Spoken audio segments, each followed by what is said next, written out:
I did it. Okay, great. Thank you for joining us this evening. It is always a treat to see our Sisters of Mercy, the Mercy Associates, our Religious of Jesus and Mary, the Mary Knowles, and dear friends and partners devoted to this mission. We invite those of you joining us for the first time to lean toward curiosity and consider the role you might like to play in furthering this mission. We always need volunteers, advocates, financial contributors. Become a Haiti helper. Use your skill sets in development, finance, marketing, and technology to support any ad hoc projects with Mercy Focus on Haiti. Now, you notice that you have complete control of the audio features. I trust you. I recommend that you stay on mute during the presentation. Feel free, however, to unmute yourself for questions. The text feature is another tool for comments, words of encouragement, or questions. We have an hour and 30 minutes together, which we hope you will enjoy. Now, I will ask Sister Kathy T. to lead us in prayer. Thanks, Betty. So let us quiet our hearts and pray. Out of the depths, we cry to you, O God. We cry to you for our Haitian sisters and brothers. Hold them in your loving embrace. Give them continued strength and comfort. Give us the love and courage to stand with them and work with them as they struggle for justice and peace. Keep us committed to the truth and empower us with your spirit of love, a love that always sees possibilities for peace founded in justice, a love that seeks justice without vengeance and retaliation, a love that reaches out to enemies as Jesus taught us. We trust, O God, in your continuing mercy as we bring to you our own desire to be in active solidarity with our Haitian sisters and brothers. O Holy Spirit, descend upon us. We have a mission for Haiti. Amen. Amen. Amen. Thank you, Sister Kathy T. About a month ago, during our last webinar, Light in the Midst of Darkness, I was asked these questions. How can we help Haiti? What can we do to help? I hope to have answered your questions at the end of today's conversation.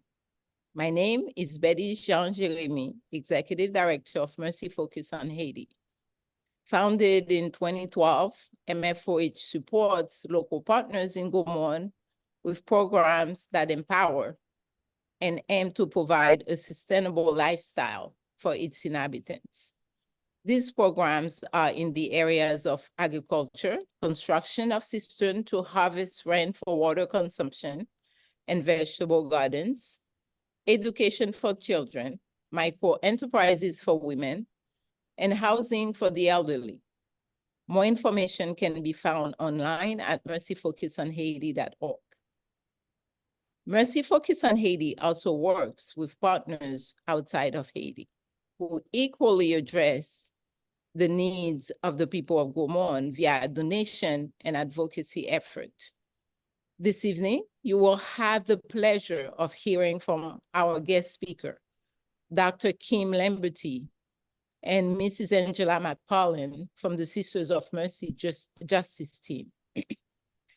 Dr. Kim Lamberty is the Executive Director of the Quixote Center, a Maryland-based nonprofit organization that supports solidarity and justice for the people of America, especially Nicaragua and Haiti. Dr. Lamberty has been developing and managing faith-based community service programs on justice, peace, and cross-cultural topics for over 25 years. She has accompanied vulnerable communities and human rights workers in Palestine, Colombia, and the US-Mexico border through her work with Christian peacemaker teams from 2004 to 2008. She managed church-based Haiti programming and directed work with US universities for Catholic Relief Services from 2010 to 2019. She's also the founder and president of Just Haiti, a fair trade coffee company focusing on economic justice for vulnerable small-scale farmers.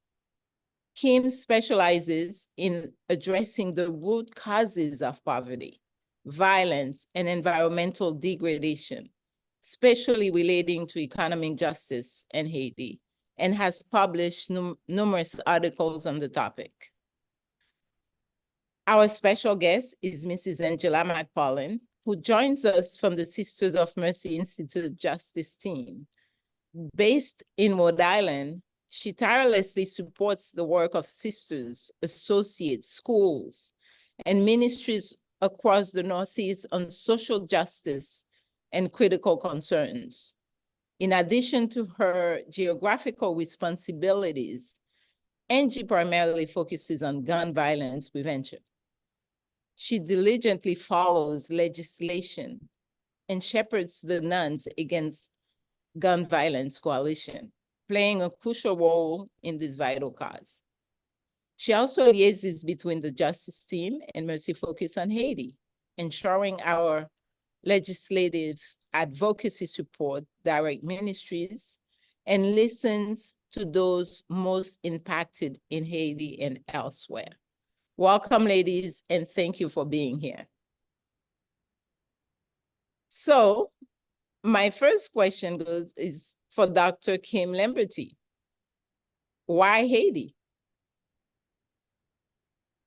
Gosh, thanks, Betty, for that wonderful introduction. And I just want to say what a pleasure it is to be here with you and for so many of our partners with Quixote Center, long-term and short-term. I feel like I want to call out Sister Pat Dillon, who's another one of our partners working in Gromorne. And there are so many others. So it's really a pleasure to be here. And thank you for the invitation, Betty, and thanks for organizing this. My pleasure. So why Haiti? So it was, that introduction was, I told you to just use 2 sentences and you used like 12. So, but the, and there's Father Frank, another old friend. So, so one of the things that your introduction didn't capture is my history at St. John the Baptist Catholic Church. And there are a couple of you here on this call who know me from that era. And St. John's was actually my introduction to Haiti in the late 90s. So that was quite a long time ago. And my experience at St. John's was really quite formative. And that was when I took a job there as the social justice minister, and St. John's had decided to partner with a small community in Haiti. And we did, you know, many of the same things that all of the sister parishes do. We were helping with medical teams, and we were helping with nutrition programs, and we were helping with paying teacher salaries, and we were helping with all kinds of things. And it was beautiful work. And still, at the end of 7 years, I asked myself, in the end, are they better off? And I had a conversation with the Haitian pastor of our partner community at the same time, and we had a joint conversation saying, are they better off? And he said, I would like to do a study of 50 years of aid to Haiti to see, has there been an impact? And it's all beautiful work, and I'm not trying to say that it isn't. But what I am trying to say is that it was formative in the sense of me thinking through what's helpful and what isn't. And as a result of that experience, Haiti has really captured me as a place where we can do better, where there's 50 years plus of US aid going into Haiti, and we can see the situation that Haiti's in now. And I don't think we can say it's better. And so Haiti has invited me to ask the question of how can we do better, right? How can we do right by the people of Haiti? And so that's really how it all started for me. And I would just add to that, relationship is everything. And so, you know, having been a part of communities in Haiti for so long, developed close relationships with people and communities.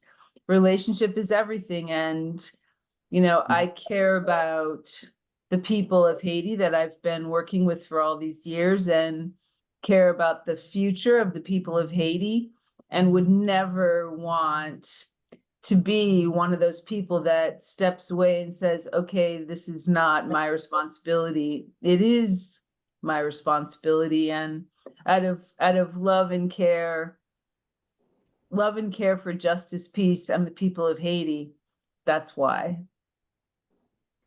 Thank you so much. I feel like a lot of your answer resonates with a lot of us. So, and you go straight into my next question, as if you read my mind, Kim. After 30 years of work, what is your approach then to some viable solutions in Haiti? Thanks, Betty. And you and I have been working together for a little while now, so we're starting to get to know each other, which is a good thing, I think. I think we both think it's a good thing. So what is the approach? What is my personal approach and the approach of Quixote Center? So the approach is, you know, it's complicated. That's number one, right? It's complicated. Number two is economic development, genuine economic development, right? That increases the income of ordinary Haitians. So, and what that means is that is different than paying for things. And there's nothing wrong with paying for things, right? Especially in emergencies, people need to have things paid for. But in the long term, right, economic development, business creation, work that actually over the long run creates income for ordinary Haitians and Haitian families so that they can support themselves and don't need us to pay for things anymore. And that's very hard work. It's a lot easier to write a check and send people stuff. It's much easier. Genuine economic development work is very difficult. It's long-term.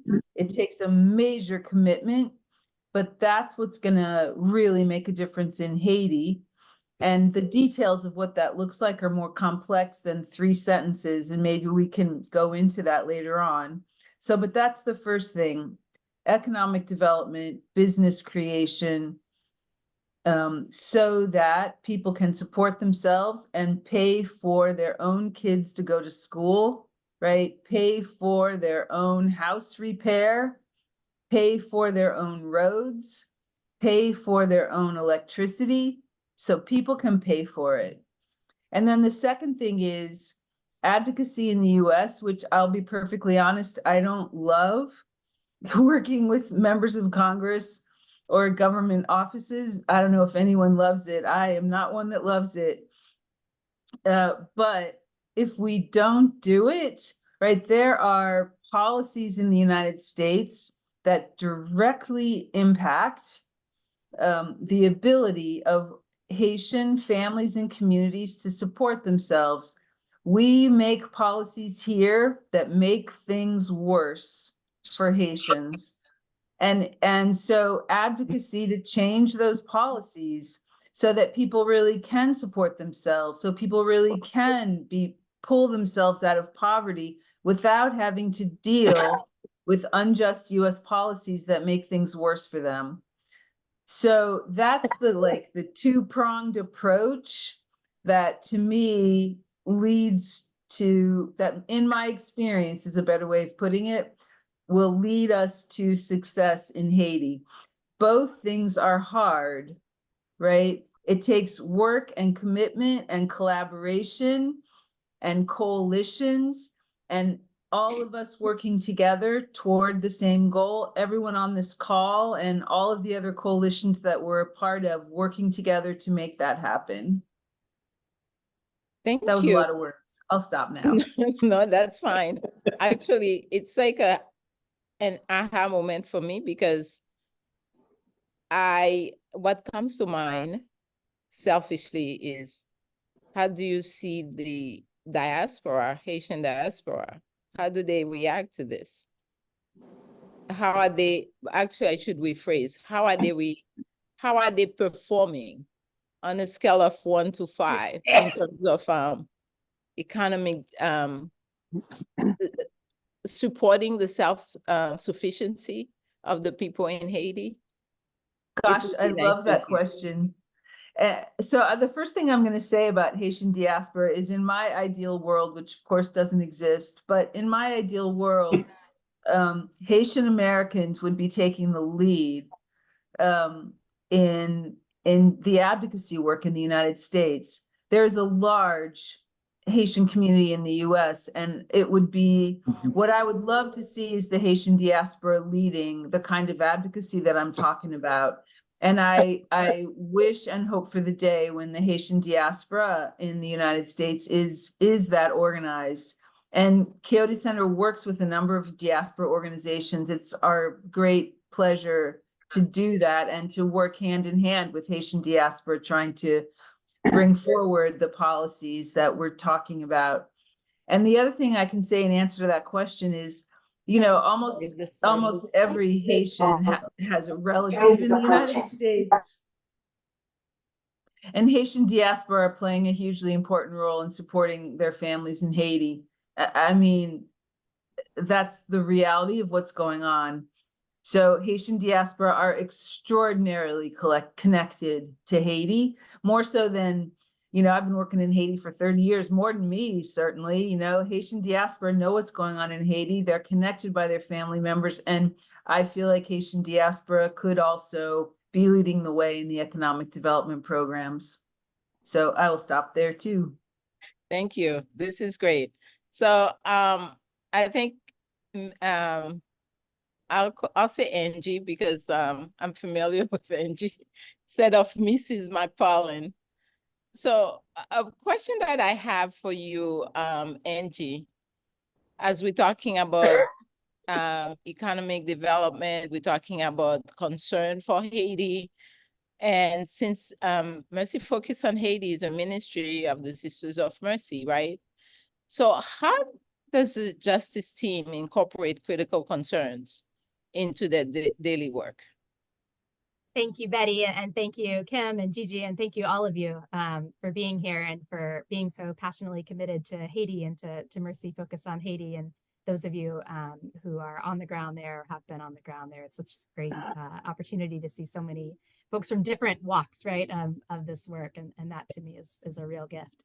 Let me just say quickly for context, for those of you who aren't Mercy Sisters or part of the Mercy world, to clarify, so the connection between the work that the Mercy Justice team does and Mercy Focus on Haiti and our role in all of these coalitions is clear.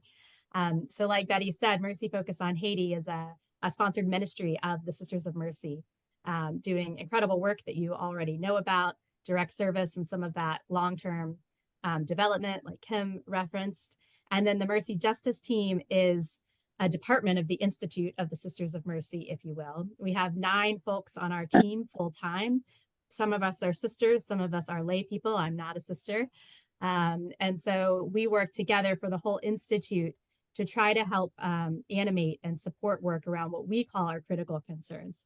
So Mercy, just like so many other congregations of women religious, like so many faith-based organizations, congregations, nonprofits, has that two-pronged approach, right? Of direct service to people, right? You educate, you feed, you house, you do the social service and the direct service. And then you also go upstream and you say, well, why are people suffering, right? Why is there violence? Why are people hungry? Why are people unhoused, underemployed, whatever the case may be? And so on the justice team, our role is to really animate people in that work of justice and that work of advocacy. And the critical concerns that Betty mentioned are the way that Mercy calls on us to organize it. And so I won't go into a long spiel about it, but I'll explain that there are 5 critical concerns that we use to focus our work in the world of justice. And those are earth, women, nonviolence, immigration, and racism. So it covers, as you can imagine, a whole lot more than those 5 areas.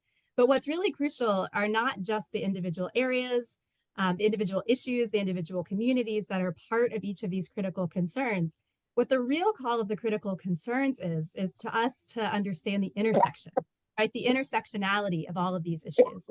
So for example, with the work that the advocacy piece that we do on Haiti, we'll talk a little more about that in just a minute, is we can't talk about it without talking about, first of all, the immigration policies in the US, right? And the way that immigration policies in the US and US politics in Latin America and the Caribbean have contributed to the situation. We have to talk about the systemic racism that we see around Black and brown migrants and how they're treated differently than white migrants. We have to talk about climate change and the way that that has decimated Haiti and so many other countries. And we have to obviously talk about nonviolence and that commitment. So it's really the intersection between these areas that calls us to not work in silos on each of these issues. And even as we advocate, for example, I'll talk about some concrete examples in a minute, but even as we advocate in one area, we have to draw attention to the way that its complexities intersect elsewhere.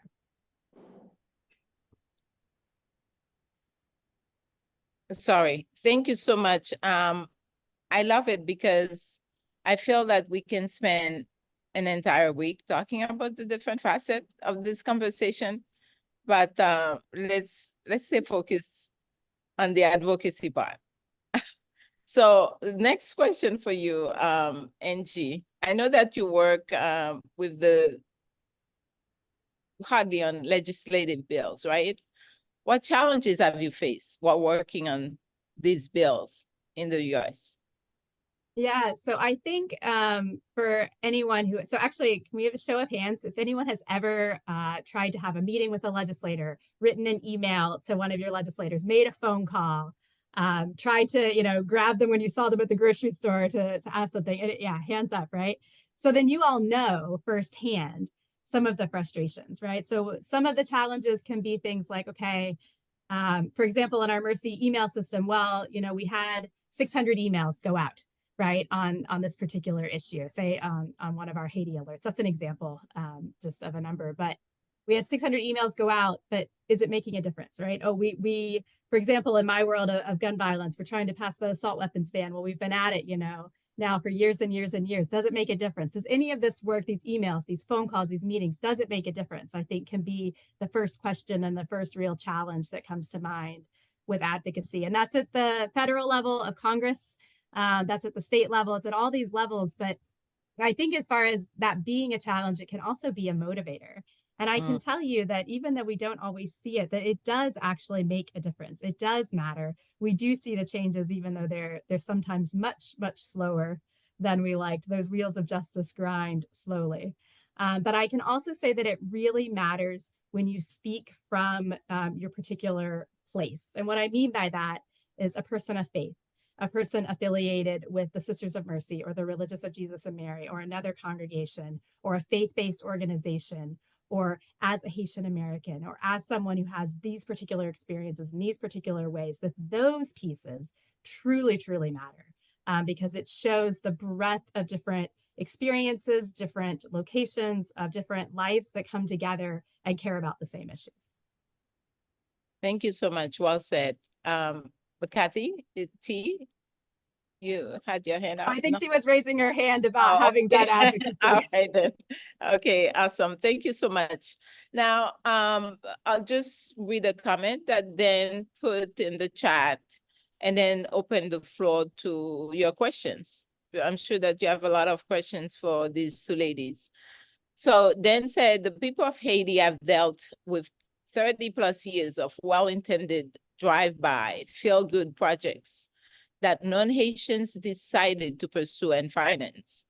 maybe now we can really understand what works in Haiti, things that the Haitians know best, what needs to be done, and that our role is to follow their lead and to combine our capability with capabilities that they already have themselves. Well said. Willie, we've had several flyers. We've talked about this. It's really asking the question, how would you like us to help you? You know, in what capacity, and help them understand and educate them in areas where they seem to have some weaknesses. So having said that, Willie, it's about the conversation. It's about you and Dr. Lamberty and Angie. So I'll open the floor for questions. I'll remind you again, please feel free to unmute yourself to ask questions. You can also use the text, the chat, to ask your questions. So there you go.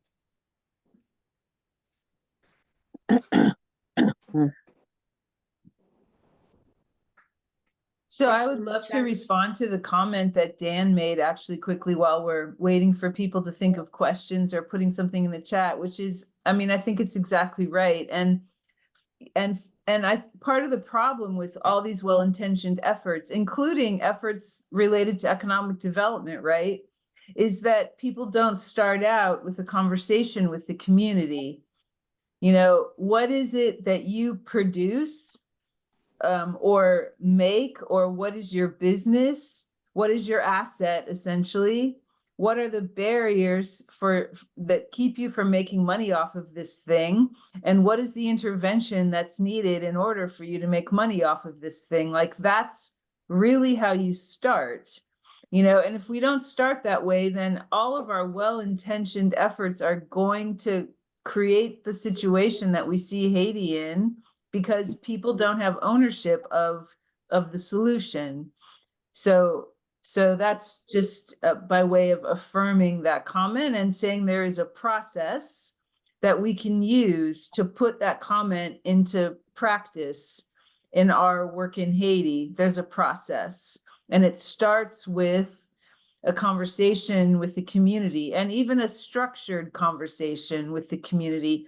In Quixote Center's most recent project, we did a structured survey and community conversation / survey, right, that led to a conclusion about what kind of interventions the community thought it needed in order to get from where it is now to where it wants to be. And that, to me, that is how you start, right? Yeah, most definitely. Thank you so much, Kim. I believe that Kathy G had a comment or question. I was pointing out that there was a message in the chat room, but I do have a question. I just be curious to hear the perspective, especially Kim and Angie, since Betty and I get to talk all the time. How difficult is advocacy these days in the current political climate? You know, we think about trying to control weapons leaving the US, and so many Americans, you know, just want to have that AK-47 in their hands or the equivalent, and they don't associate it with what's going on in Haiti. Like, how do you get the messaging across in this political climate that we're in? Yeah, I can start with that, and then I'm sure that Kim, please do add and build on it, because we actually had a very similar conversation, Kim and I and some others earlier today, about how so much of the work that in the US, right, when we're advocating with US elected officials on Haiti right now, yes, we're advocating on immigration reform, and yes, we're advocating on humanitarian aid and halting deportations and worker status and all these different things, right? That piece is certainly a part of the advocacy around Haiti, but also the nonviolence piece and the gun violence piece. We can't ignore that, right? There was the UN report that showed that most of the weapons in Haiti originate in Florida. Florida and 2 or 3 other states, all of which have incredibly lax gun laws. And so this is not true of just Haiti, it's true of a lot of countries in Latin America. but that the arms, right, that are causing all this violence are U.S. weapons, right? And that there's not accountability, not only for those that are trafficking the weapons, but there's also not accountability for the gun manufacturers that are making these weapons. And so that piece is a huge part of the advocacy. And it is connected back, like you suggested, Kathy, back to our reluctance in this country to regulate firearms. But there are two pieces of legislation, and we'll have links for those that will go out to you later, and we'll put them up at the end. But there are two pieces of legislation in Congress right now that are trying to do exactly this, that are trying to put more transparency, more regulations around the trafficking of weapons, particularly to Latin America and to the Caribbean. And that's the Armas Act that you may have heard of. It's in the House by Representative Joaquin Castro from Texas, and then the Catch Act, which is actually in both the House and the Senate, happily. Mm-hmm. So we have two of them, which makes it maybe not going anywhere, but certainly more likely to go somewhere, that are really trying to address the specific issue. But it does also have to come back to actual oversight and a willingness to acknowledge the problem, which many of the politicians of the U.S. aren't willing to acknowledge the reality of where those weapons are coming from. So, yeah. Excellent. That's true. So now can I just say a few things about that question? So, because Angie had a beautiful answer, and of course, Angie and I work collaboratively, and I agree with everything. And I just wanted to add a couple things. One is, it's for reasons that are not totally clear to me. This country is so polarized, right? And so, people who are who would live and die for the Second Amendment, it's very hard for them to understand the big picture consequences of living, of putting your life on the line for the Second Amendment. And the consequences are, right, a massive gang and gun violence problem all over Latin America and the Caribbean, because we have lax gun laws in this country, and anybody can get a gun, including cartels and other criminal elements who are getting those guns out of the United States and into the hands of cartels who are making countries in the Western Hemisphere unlivable. And the end result of making countries in the Western Hemisphere unlivable is that they are on our border trying to get in. And the same people, it seems like, who will live and die for the Second Amendment will also do everything they can possibly do to shut down the border. It makes no sense. And yet this country is so polarized that we can't even have a conversation that's rational about this. And I don't think that any of us have figured out, how to crack that. But I will say, whatever it is we're doing, it's not succeeding. That's the first thing. And the second thing I would say is that one of the struggles I have working in the nonprofit sector, which of course I always have, is that we're all trying to figure out how to support ourselves. We all believe in our mission, right? And so we're trying to figure out how to support ourselves so that we can promote our own mission. And we have to promote our own mission in order to support ourselves, right? You go into this like circular thing. But the way to be successful is if we collaborate, if we all work together, we're all around the same table, we're bringing ourselves together, sharing our strength, sharing our mailing lists, sharing everything like we are tonight, right? Like Quixote Center and Mercy and Sister Pat from RJM is also here. We collaborate really closely. That is a beautiful thing. And that's part of what success looks like, I think, in advocating for these extremely difficult issues. So not just us, our organizations, but all of our organizations being willing to come together and say, we're going to work together to make this happen, because this is the only way that we will succeed. And I think tonight is, part of that process that all of us are having, and what it looks like to work together. Thank you. Nice. Don't get Kim started. That's the fierce person that I know. Dude, So, I have not gotten started yet. so Barbara, I see your hand, but I believe that Ann Gibbons did have a question. And it says, I know it's very early with the new president and prime minister, but I'm curious how both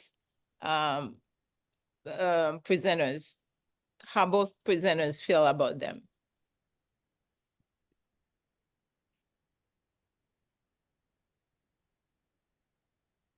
I'm and going to Kim and defer you. to Kim and Betty as our Haiti experts on this one. Well, I can try to answer. At this time, Yeah. we have 7 council men and women really trying to thinking about, okay, probably saying, what am I thinking? What was I thinking when I said yes to this call? Trying to figure out how to restore order in Haiti and probably, you know, put together some form of presidency.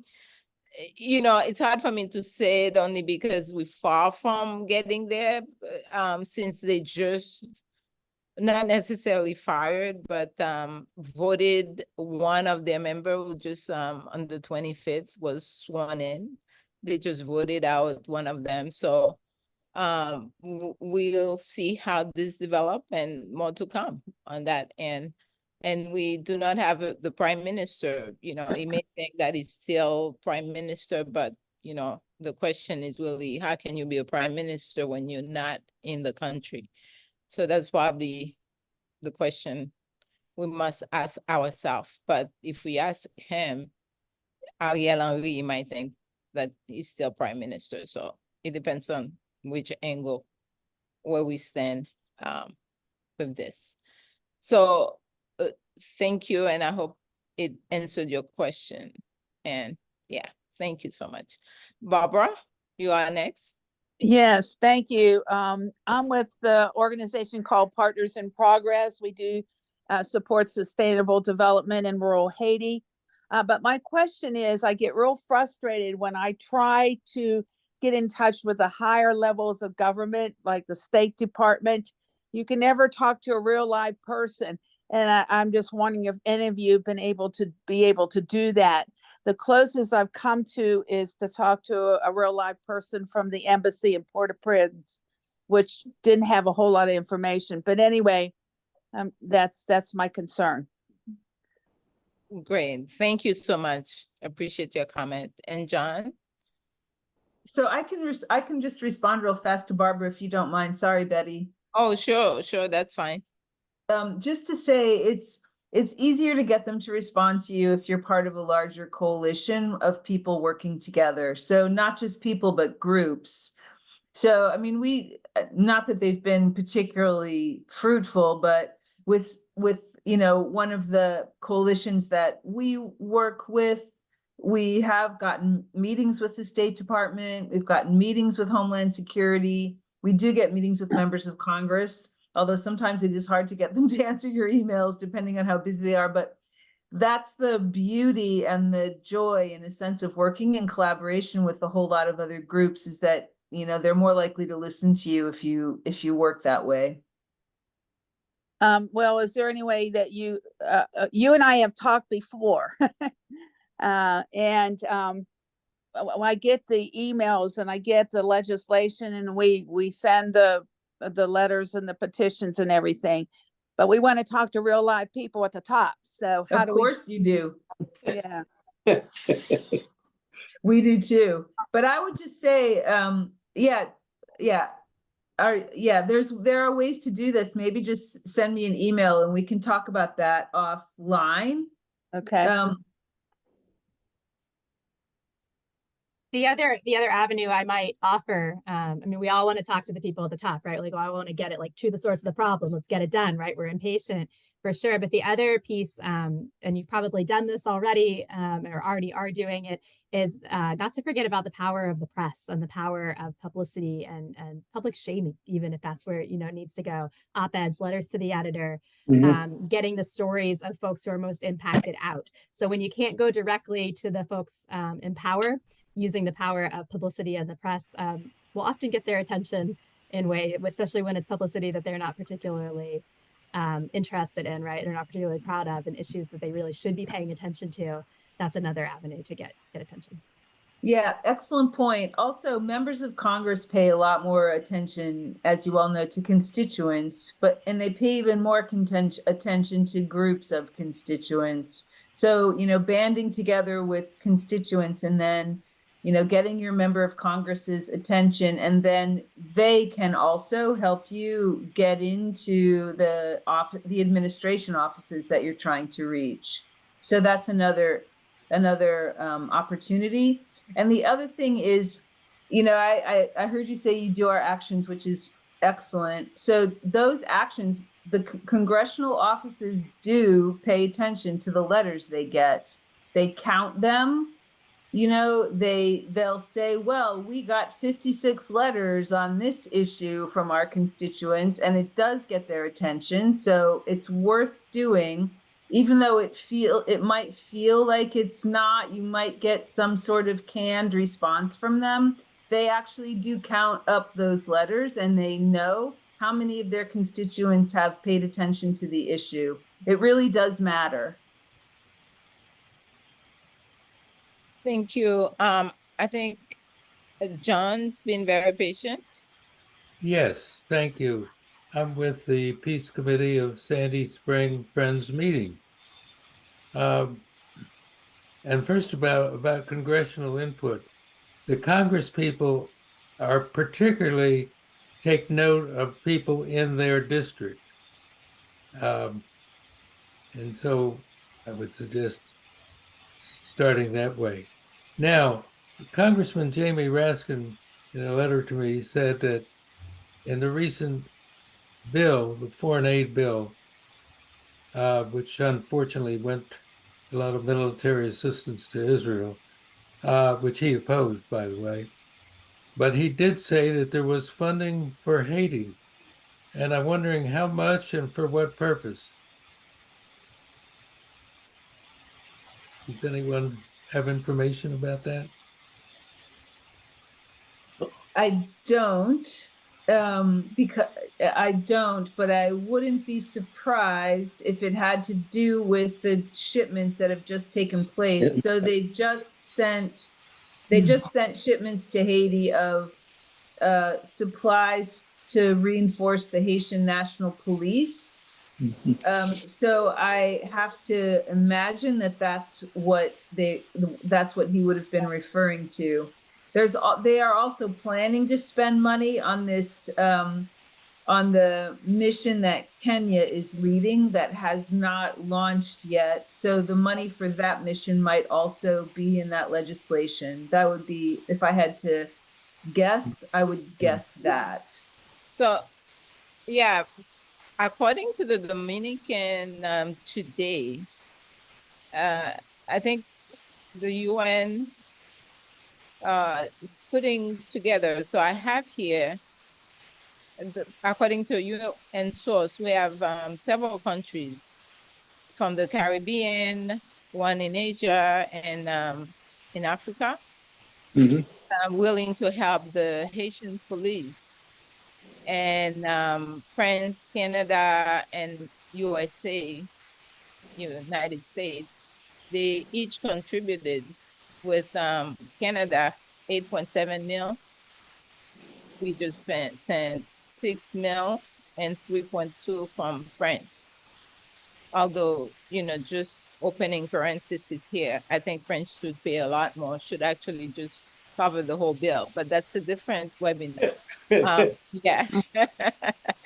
So maybe they're talking about that money, but we're still short a few millions because the whole thing should be 240 million a year, the entire operation. So.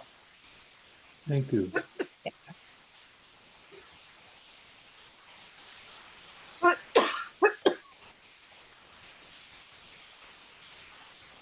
Toby, would you like to share your comment? Sure, I can share my comment. I'm Toby Harkleroad. I am the Director of Mission Advancement for the Religious Institute Mary. And so thank all of you who are here that are connected to the RJMs and who support our work, especially those in the room like Sister Pat, who's here somewhere on either my first screen or my second screen. The RJM have been in Haiti for 27 years.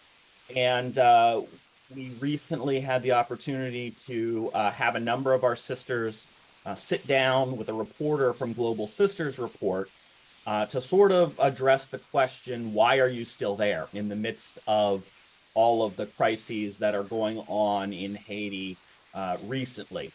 And so they have put together, I think, a very good article that utilizes the perspectives of Sister Pat and Sister Jackie, who are in Haiti right now and have been there for 27 years.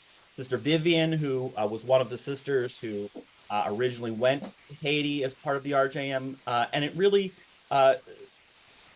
humanizes them turning around and telling the reporter to focus on the people of Haiti that we're with and why we're with them and what they need.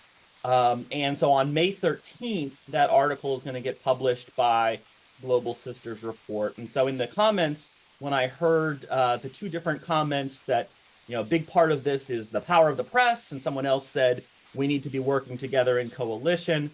I just wanted to point out that, that's an opportunity I think that we can build on in many of our organizations. Some of you may have gotten here tonight because you received an email from me from the RJM yesterday saying Mercy Focus on Haiti is having this webinar. I think this idea of us working in coalition to, raise up, enhance the things that each other are doing, we can get so much more done and we'll be so much more on the same page.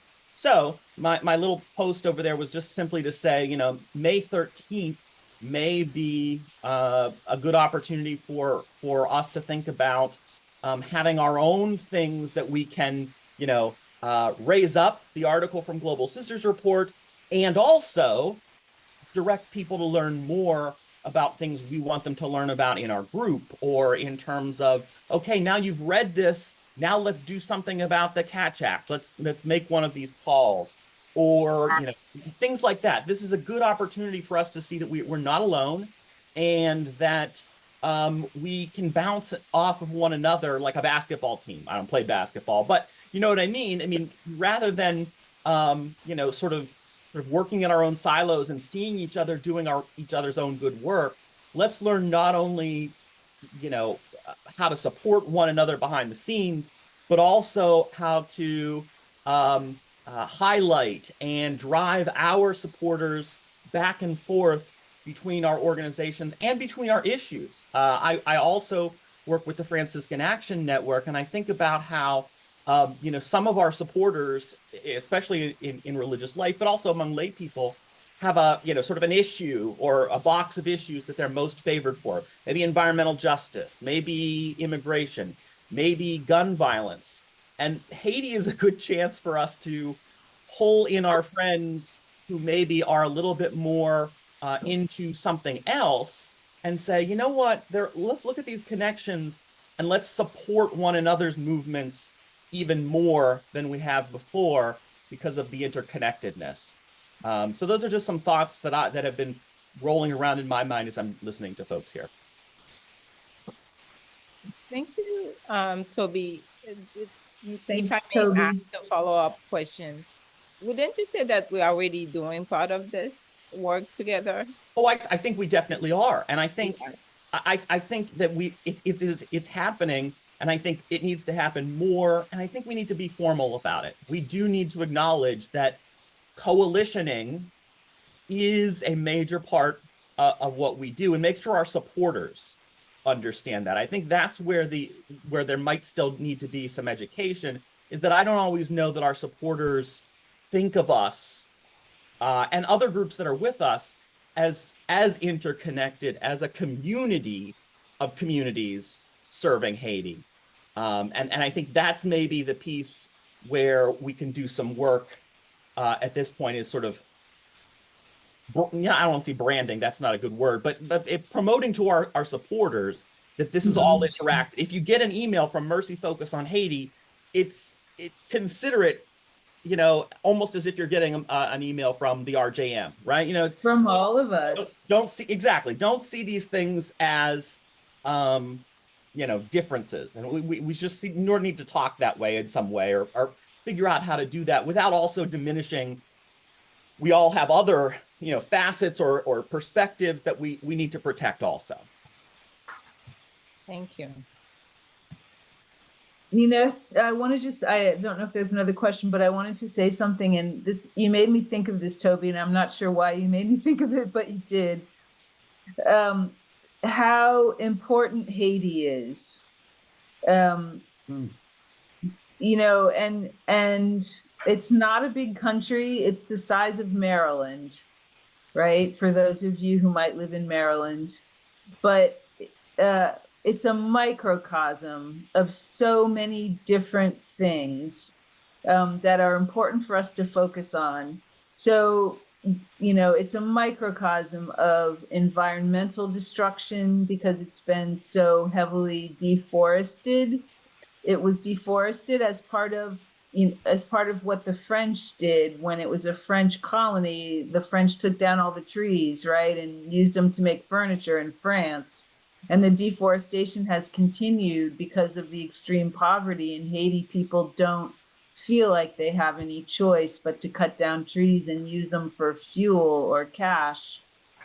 It's a story of racism, right? The history of colonialism, European and from Europe and the United States, the colonialism, and what has happened as a result of a white supremacist mindset, right? Where somehow the people of Haiti are less important than the standard of living of Europeans and white people from the United States. It's a microcosm of a lot of things, and it's a place where we can do better, right? We can do better than that. If we band together, you know, and work together collaboratively, we can do better than that.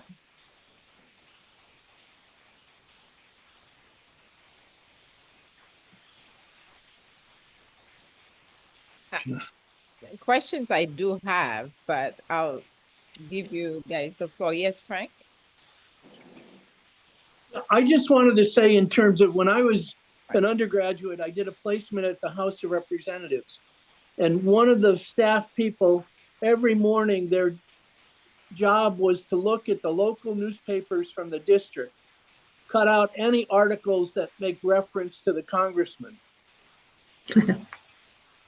The other part that's important too is the district director, the person in your home district, for the congressman, for the senator.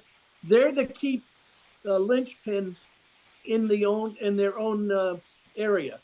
That's an important contact person to get to know, and they can make arrangements when the congressman or the senator are home to make an appointment to see them.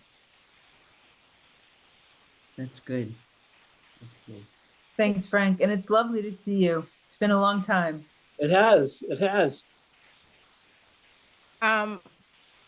It's been, I have this comment naturally that it just going around, it's in my head, in my thoughts, and I'm thinking, should I not? And knowing me, I will. Where I look at the audience and I only see, I've sent this invitation to many folks who responded, nodded, applauded, sent me love messages, you know, my Haitian friends. And actually, well, sorry if I'm not seeing anybody else, but I spotted a young lady here. She's Joencia. and she's in the audience. So the question I've been asking myself, what is it that I'm missing? Because I think we are doing the work just by virtue of being here. So we are, like they said, preaching to the choir, right? How can we take what we know and share it with the few patients that that are in your community? Do you know of a Haitian church somewhere? Ask to be invited and help them understand the value of advocacy work. Or maybe it's a family or two families, just talk to them about, engagement. Are they engaged in advocacy, and what are they doing about it? Maybe you can help them get started, fill out a form. I know if I go to my family, they still see me as the baby of the family, so it's not going to work. I need your help here. When you are the youngest, it doesn't matter how old you are, you're still the youngest. So I think the way I'm seeing it here is probably come up with a small strategy, something that we can handle that's not going to require a whole lot of effort, because you're already doing it just by, as I said, being here, spending an hour with us. Or maybe reach out to a school or one or two folks and share what you know, because you guys have a wealth of knowledge. You know this really well. And I think that's one area where you can help the diaspora, the people who live here, become more engaged in their own battle, just by helping them understand that they have to be involved in order for us to be successful. I didn't want to say that, but it has to be said. Betty, I'm so glad that you said that, because I think we always have to ask ourselves, like we look around the room, who's not at the table, right? Who's not at this conversation? Who's not in the room at this moment? And are we making sure that we're reaching out then to folks that aren't in the room, right? We always have to identify, yes, who's in the room? What are our strengths? What coalitions? What context do we come from? But we always have to ask the other question too, about who's actually not in the room, and what will it take? Then maybe it's not, maybe our table is missing some aspect, right? That would be more relevant. Maybe our table isn't long enough, right? Maybe it doesn't extend into the right pockets of our communities, whatever it might be. But I think asking that table about who's not present and how we can build our coalitions and our community in such a way that everyone feels called to this table is crucial. Yeah. So thank you. In my environment, they call it shaming. And I think, a little bit of shaming might work in this case.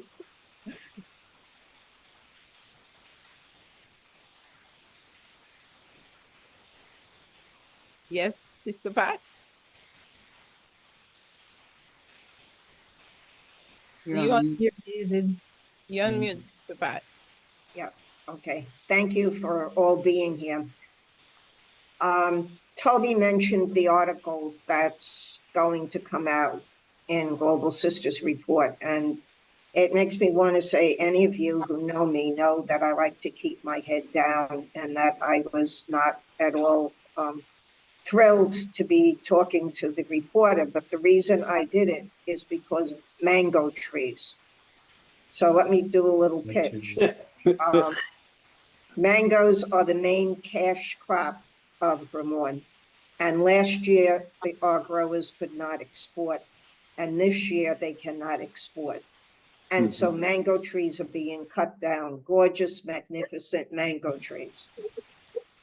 I don't think the efforts that Kim has been trying aren't going to work for export for this year, but there's going to be next year too. So I hope that whatever we can do now, so that people will have some hope that next year they will be able to export, that we'll be able to do that.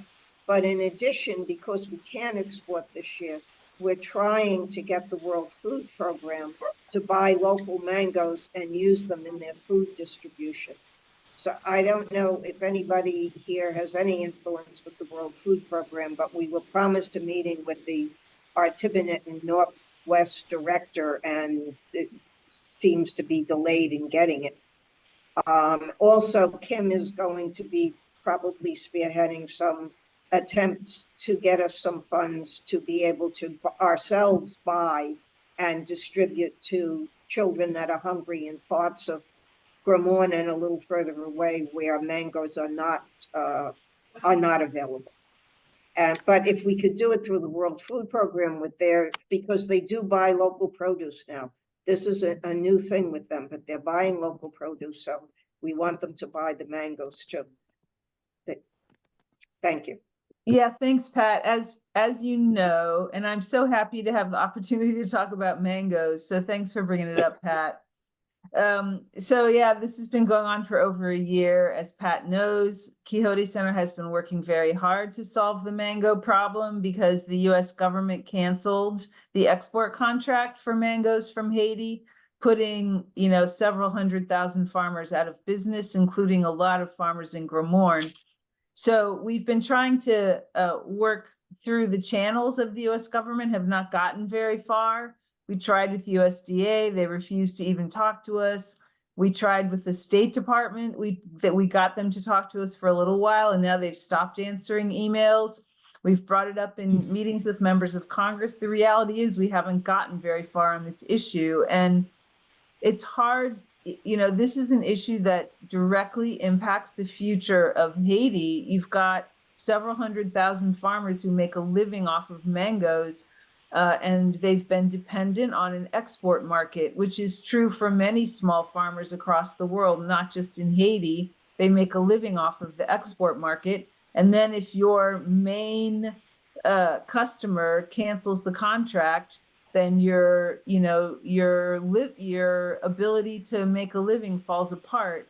And what we're concerned that will happen in Haiti is that they'll all start chopping down their mango trees and trying to plant something else, which is the absolute worst thing for Haiti. And which, by the way, is what happened in the 1980s in the coffee industry in Haiti. The coffee industry collapsed, everybody chopped down all their trees, and it's never recovered. So we've been trying to do advocacy on this issue. We haven't gotten very far. Pat has also been working on the World Food Program, which I think is the best solution to try to buy them locally. We are considering looking at a stopgap measure to try to keep people from chopping down their trees. So that would be us doing a campaign, right, to try to buy the mangoes ourselves, and then they would get donated to school lunch programs. So kids whose lunches are no longer getting lunches from the World Food Program, because they've canceled that as well in multiple places in Haiti. I mean, mangoes aren't a full nutritious lunch, but it's not nothing. So to try to solve multiple problems at the same time, and then buying us some time to get a better response from the US government on this issue. So that's what we've been working on in collaboration with the RJM sisters. So we're hoping that it doesn't come to that, but Quixote Center will do a campaign to raise money to buy mangoes, if that's what it comes to, in order to save the trees. So that's where we are. Yeah.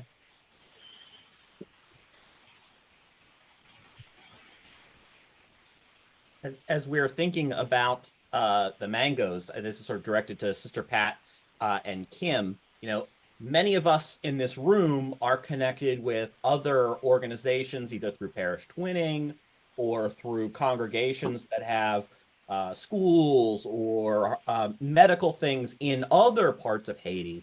Is there any value in folks on here saying to the other people we know who are in country, in Gramorn, they have mangoes that they're looking to sell because they'll go bad eventually. If you need mangoes, you might want to support Gramorn and direct people to sort of contact Sister Pat or Kim. I know that's not a huge deal. That's not going to put a huge dent into this issue, but it is a start in building up those connections, between our organizations in country and self-help in sort of in my mind. Yeah, Toby, thank you. But the transportation problem is so bad with the robbers on the road that we can't even go to parts of Vermont to pick up the mangoes that we would like to, assuming that we were getting the World Food Program to do that. So we're looking at a limited area, but enough. In 22, there were about 3,600,000 mangoes that were exported. If we could, if we could even, move 100,000 mangoes or 200,000 mangoes from the trees to where the children are hungry, it would be worth it. And yeah, but we have reached out to the parish twinning program, and they have reached out to Food for the Poor because they've got a relationship with them, but Food for the Poor thinks that the mangoes are too perishable to be dealing with. So that doesn't look like that's going to go anywhere for us, and we need to work quickly on this. Yeah, as always, the big players are bowing out, and so now it's Quixote Center. And we're also working with Parish Twinning Program. I think they'll help us if we end up doing a campaign, Pat. I do think Parish Twinning Program will help us. And the bottom line is it buys us time, right? We don't want people chopping down their trees. Mm-hmm. And so if we can buy at least some of the mango crop this year, while we continue to work on the advocacy issue, that could save people's livelihoods. So, yes.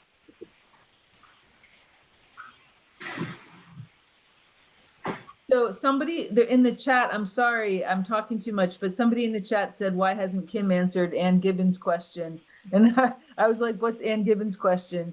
And it was about the current transitional government. And I didn't feel like I had anything to add to what Betty said about it. And that's, I think Betty spoke for all of us. It's really too soon to know, right? It's been only a couple of days.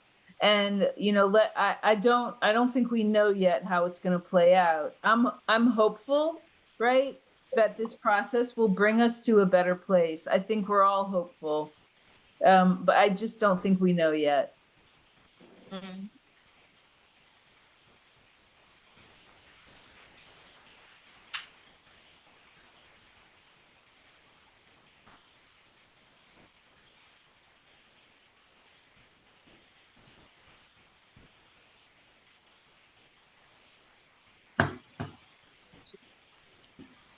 Any other questions?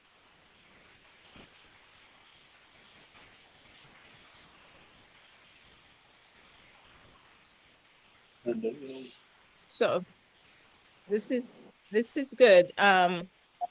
So Kim, anything else? I mean, given the audience, what are some things you would like them to take away from tonight's discussion?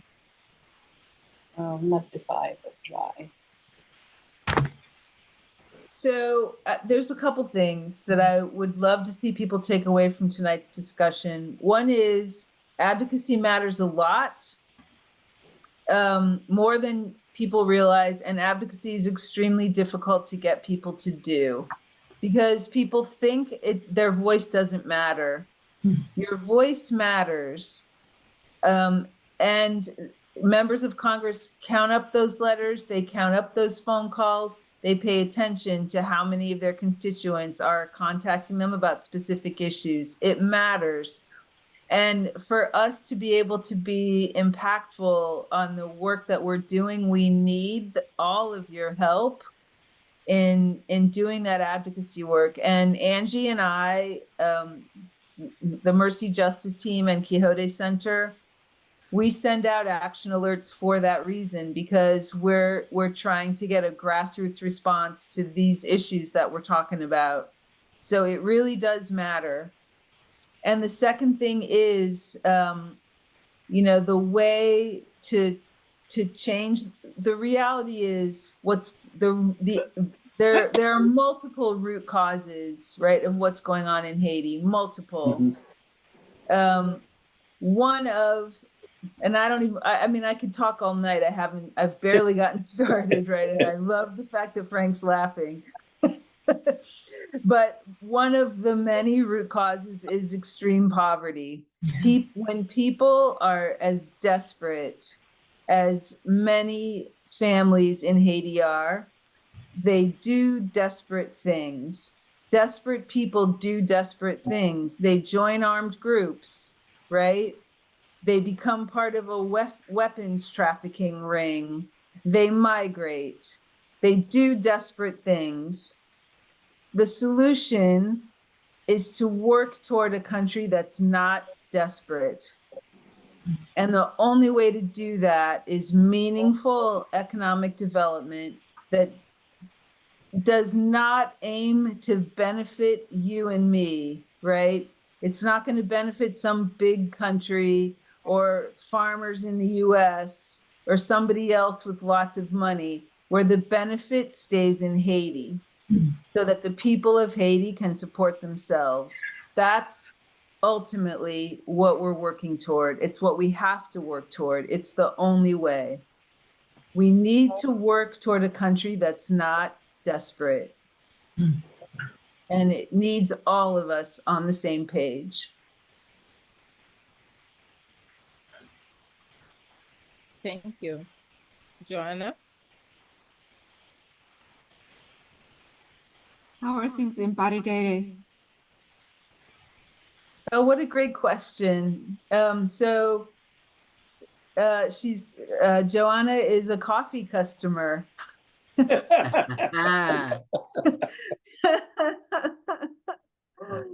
So Joanna is asking about the situation in Barbados, and the situation in Barbados is okay. People there, they did have a gang problem for a while, and now it seems to have calmed down. Like everyone else, people are struggling to figure out how they're going to make ends meet, and they're ready to make a coffee shipment to the US, but they can't get it out because there's no flights coming out of Haiti.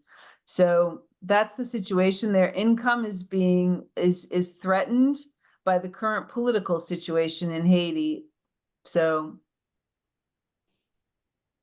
and I saw a comment about why don't they dry the mangoes and sell them locally, and I love that comment. And there's a plan on the table to do that.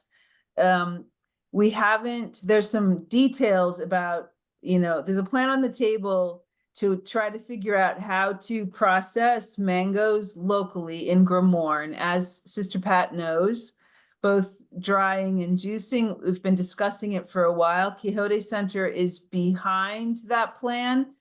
So far, no one has been able to figure out how to source the machinery for that plan. That is the issue. And in the current climate where, the border with the Dominican Republic is complicated, there's no flights coming in and out, to try to source machinery that's not made in Haiti, aside from weapons, which of course you can traffic from the United States without any problem. But for machinery that would actually make a difference, it's been impossible to find that, at least for right now. There's a plan for looking at how to solve the mango problem, or an idea for looking at how to solve the mango problem by domestic production and consumption. So it's on the table. We just can't do it right now.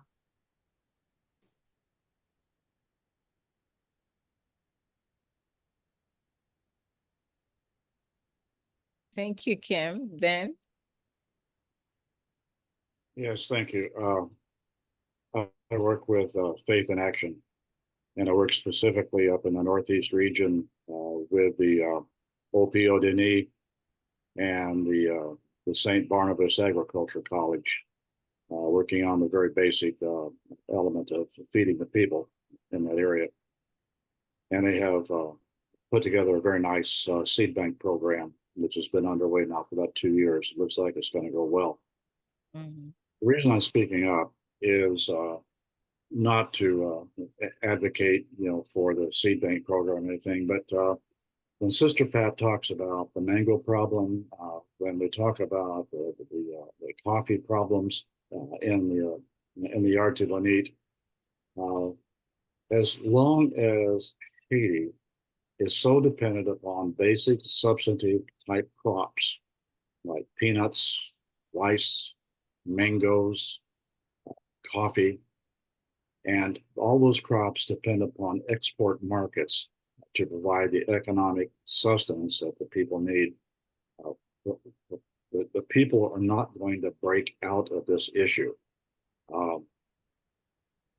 Basically, what Haiti needs to develop within themselves as much as possible is a more vertical approach to agriculture rather than this horizontal approach of just growing basic products.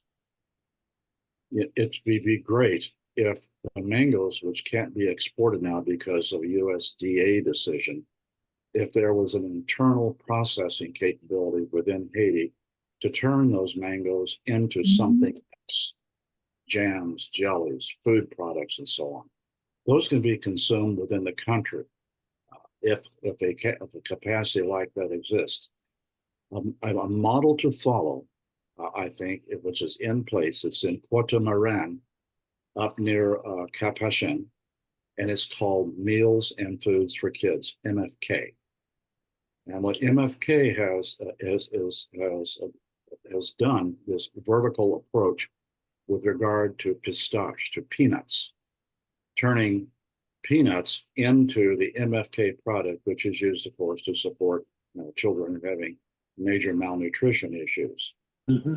Despite the product they're working with, the model to look at is this is an approach within Haiti to where a basic food product that the farmers, in fact, grow gets turned into something that is a marketable product within the country. We're just not doing it across the board with our basic product, whether it's mangoes, whether it's coffee, whether it's rice, whether it's peanuts, whether it is bananas, fig, or plantain. These are things that we grow in abundance, but we're so dependent on someone else buying these products to sustain us. And having something like the Caracol Industrial Park up in the North region now failing because the industrial capacity that should have been put together and developed at the Caracol has simply fallen apart. Some of it is gained, but most of it's political influence, and some of it also is the foreign investment to make that industrial park work has gone away. It's gone away. We need as much as possible to be looking at Haitians helping themselves as much as possible. And our role is twofold. Convince the U.S. government and its agencies to get out of the way. That's primary. And the second is to do what we can do in partnership with our Haitian partners, using their assets, their capabilities, their ability to do things, which is absolutely impressive to me. All the years I've worked with them, is to assist them to develop their capacity to take care of themselves and quit taking an approach that we know what to do, and and if we listen to us, then they will do the right thing. That's just the wrong approach. Thank you. Yeah, agree 100%. Yep, 100%. That's essentially a good summary of the approach. Would you like to run for president then? No, I'm just kidding. No, not at all. But all right. Thank you so I'm a much. farmer, and I think about farming things, and and we try our best to help our Haitian partners work toward having that capacity to really decide for themselves what to do. That's it. That's true. Well said. Yes, Rosie?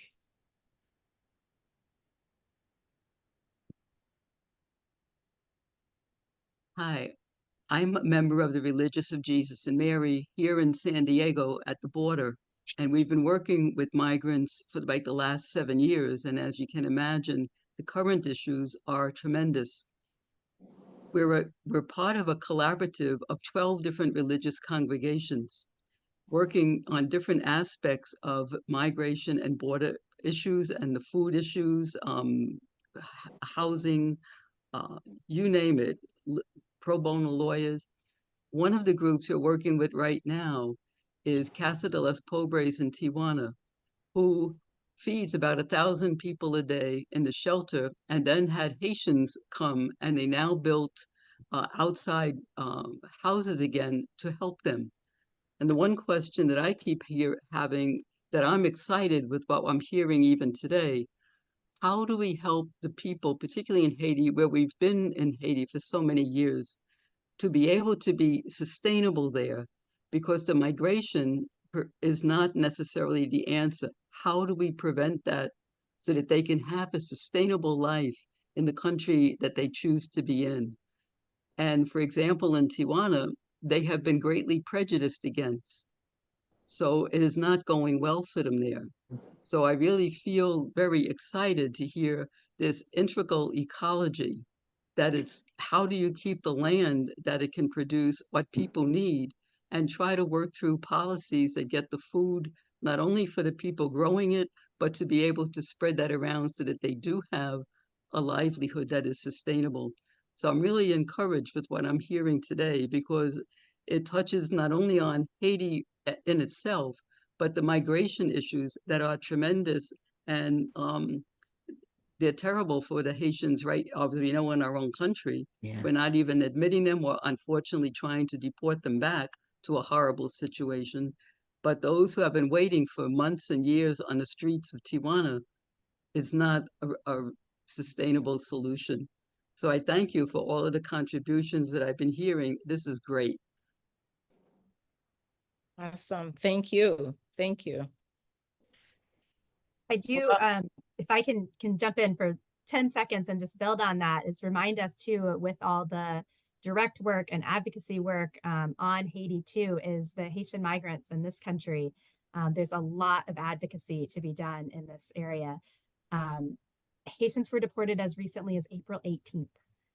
That was the most recent deportation flight. That was the first one in months, but 2 weeks ago, less than 2 weeks ago, right? It's still happening. And so I guess I just want to add that to our laundry list of different ways, that the multifaceted ways that we can approach this. Is we just signed, and I know other organizations did too, a Dear Colleague letter by the Haitian Congressional Congress calling on Biden to, again, redesignate this temporary protected status for workers here in Haiti, and to stop the deportations already. Enough is enough. And so just adding that angle on migration and the way that affects the Haitian community here. Great. Thank you so much. It's been really interesting, productive conversation, and really thanks to you. A few things I've heard here tonight. We've had the Quixote Center on the 26th, March 26th, put together, collaboration with several of us, Action Alert, talking about the two bills that you heard here. And we also talked about how to stop the illegal flow of weapons, which is the Arms Act, provide sufficient resources and hold agencies accountable, U.S. agency accountable, because we want to prevent the illegal arms, and U.S. support for de facto Prime Minister Ariel Henry. We didn't talk about the TPS for Haitian, but pretty much we need that to be extended, the TPS. The country is going through a lot, and yet, you know, stopping TPS, it's going to expire in August 4th, 2024. Something to keep in mind. And also deportation flight. Just imagine, country in crisis, and yet they're bringing you back to hell. Okay, if any sense here? Don't understand the logic. And also increase humanitarian aid. Port-au-Prince is ground zero. There's nothing there. People have nothing, absolutely no food. Compared to Gaumont is thriving because at least, you know, we are farmers, they grow their crops, they have water. You know, it's a little bit, it's easier on them, but in Port-au-Prince, there's nothing happening. We want to open a channel of communication and consultation for the future of Haiti. So it's really encouraging to see the team that they put in place 5 days ago. So they had bankers, businessmen, religious communities involved, former government officials. Well, it's questionable, but we need them, and different area and different aspect of the community. So that, I say, is a good start because it starts the conversation with most people included. And really, any international police or military intervention should check with Haitian civil society. Need to find out, you know, is this really what we want? Take measures for human rights protections, because yes, it is good to come and help the police, but about human rights, a lot of things might go wrong. So we may want to keep an eye out, provide support and capacity to strengthen the Haitian National Police, articulate a clear mission as to why they're there, and really support a Haitian-led solution. Our mission tonight, if you choose to accept, is to speak to, you see, Mission Impossible, anyone? Oh, okay, wrong audience. Okay, is to at least speak to a few Haitians, encourage them to participate, because it's really their cause. We are interested. Just imagine for a moment, I'm not Haitian American, but it's really their cause. It's a good exercise for them in civil action so they can be front and center. I was very encouraged to hear that a lot of universities have decided to speak up about Palestinians dying. Now, it may have nothing to do with this conversation, but yet this is the same approach that we're talking about.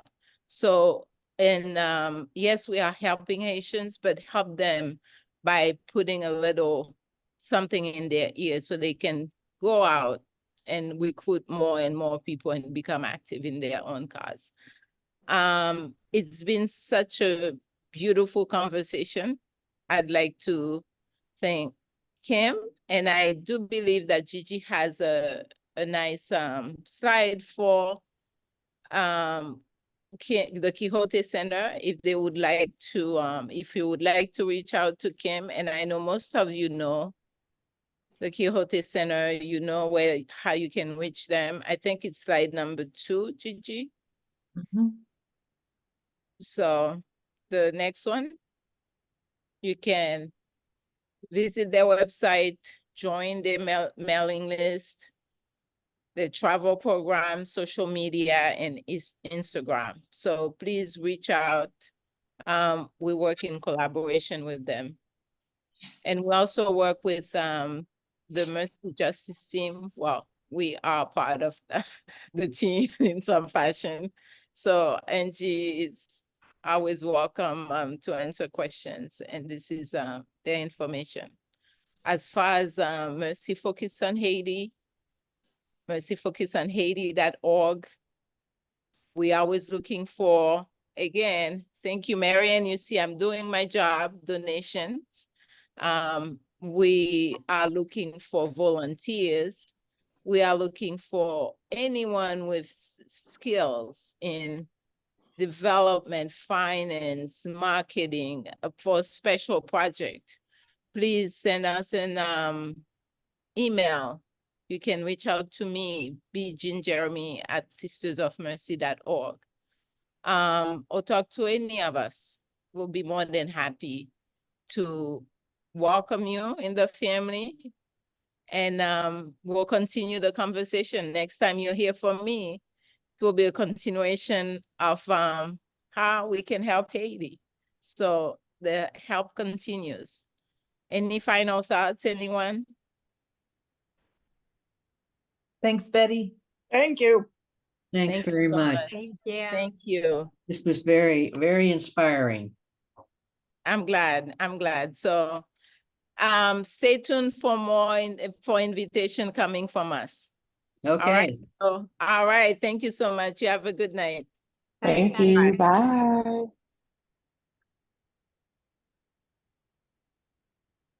Thank you. Sure. Thank you. Thanks, but Hey, Joy. Thank you. Thank you. Have a good night. Have a good night. Bye-bye. So.